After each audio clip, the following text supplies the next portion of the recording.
So allow me to share a few reflections, inshallah. I hope I'm going to get 3 reflections in a minute each, inshallah.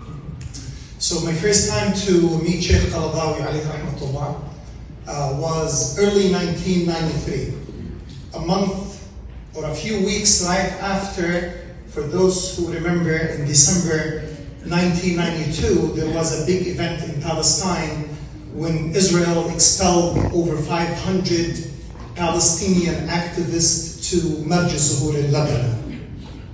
So I attended an event in Cairo where Shaikh Qaradawi attended, and I was sitting in the front rows, and the brothers who stood up to give a nasheed, he actually started by making a nasheed about the very powerful poem of Shaikh Qaradawi that he wrote in jail back in 1995, تالله ما الدعوات تهزم بالأذى وفي التاريخ در يميني. I swear that movements cannot be defeated through hardship, and in history there is an evidence for that. And I can see the Sheikh's eyes are shedding tears, subhanAllah.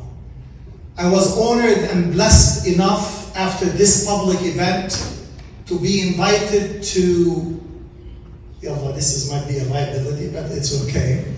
To be invited to a private meeting with a group of young men, sat with the Sheikh. I was 24 years old at that time.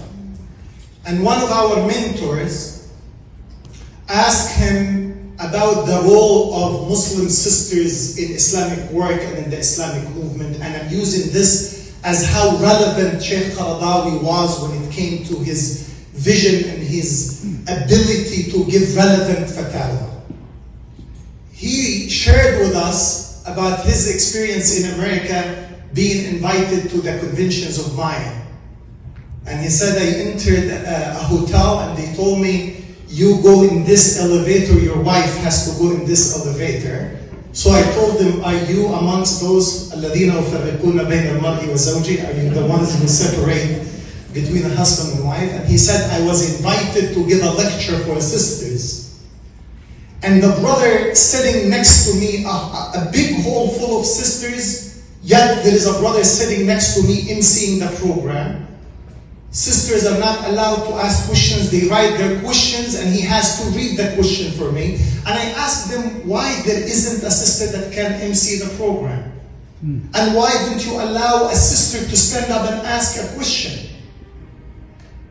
That was early 1993, I came to this country, and in 1998, I'm not trying to bring any hard feeling, I have seen research papers by local imams who recently came from overseas that a sister, it's a haram for a sister to sit in a board of a chapter or a masjid or an organization. In 1998. Sister who memorized a good portion of the Quran, wears a hijab, in the most ethical and appropriate platforms, yet a research paper that is haram. Shaikh Qaradawi laid out a vision. How can we present Islam in the most relevant discourse for the young generation of American Muslims at the time is over? And this is something that we need to embrace. Second, the time is over. Jazakumullah khairan. Nas'allah an yataqabbala minna wa minkum, inshallah. There are more respected scholars that I would listen to, inshallah.